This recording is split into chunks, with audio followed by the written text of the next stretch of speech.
In his first State of the Union address, addressing the crisis in Ukraine, the pandemic and inflation, these were all issues President Biden knows is plaguing his administration. The big question, though, will it be enough to restore faith in his administration and raise his declining approval ratings? Dr. Mark Caleb-Smith, director of the Center for Political Studies at Cedarville University, joining us this morning. Dr. Smith, great to see you. Thanks for joining us. It's my pleasure to be with you. What stood out the most to you during his address to the nation last night? Yeah, I think the unity that you saw early in the speech was really the most remarkable thing. To see members of Congress standing together, applauding the president, supportive of his approach to Ukraine. You saw splashes of yellow and blue. You saw Ukrainian flags. And, of course, having the Ukrainian ambassador there, I think, highlighted that moment also. Also, the president really made some overt nods to bipartisanship, talking about wanting to work with Republicans on some key issues.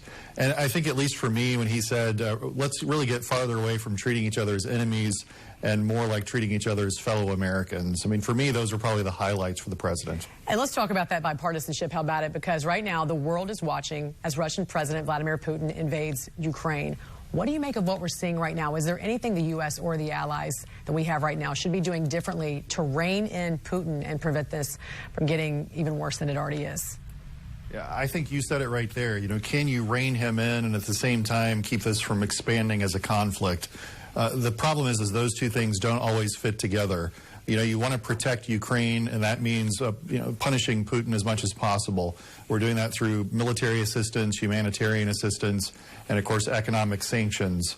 However, if we're too aggressive and if we push in the wrong direction, then we're going to expand this conflict potentially and create a larger theater of war. No one wants to see Russia versus the United States or Russia versus NATO, I don't think. And so those two things are in tension, and I'm not sure, honestly, the American people have quite come to grips with that. How are they going to respond when they see this war unfolding in real time? And then to think that really we're not doing maybe as much as we possibly could do to assist Ukraine. The top issue for voters right now is inflation. We are faced with a growing cost of everyday items, gas prices going up right now, and as we know, it's going to get crazy when you think about the cost of oil right now, going over $100 a barrel. President Biden had this to say last night about the rising inflation. One way to fight inflation is to drive down wages and make Americans poorer. I think I have a better idea to fight inflation.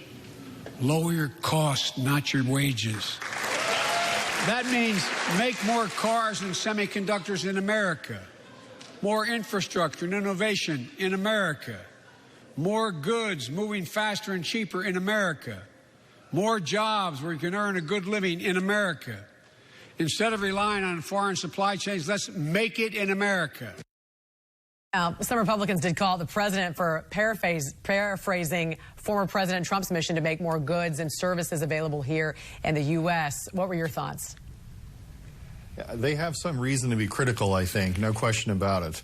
Essentially, make things in America again sounds pretty familiar. I think, though, where there's argument here is how do you do that? Does this mean trade wars? Does this mean investment that we possibly can't afford? I think that's an open-ended question. But keep in mind as well, this is good politics for President Biden. My home state of Ohio got shouted out several times last night.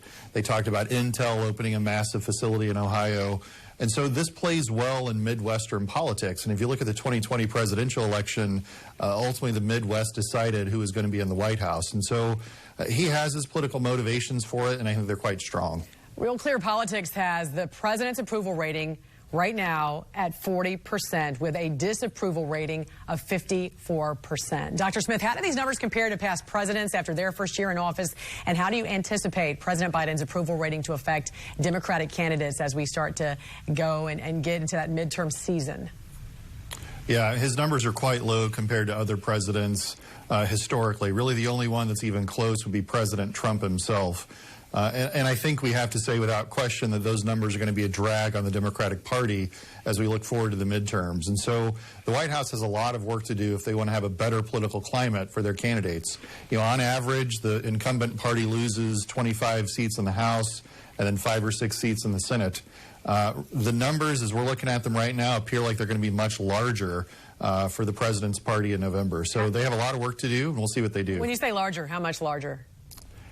You could be looking into the 30s potentially or more for the Republicans in the House. That depends on how redistricting shakes out completely, though. We could see what we call the red wave coming, where the Republicans will pick up so many seats that it'll make life very difficult for the Democrats. Dr. Mark Caleb-Smith, great talking to you this morning. Thanks for joining us. We appreciate it. All right, thank you.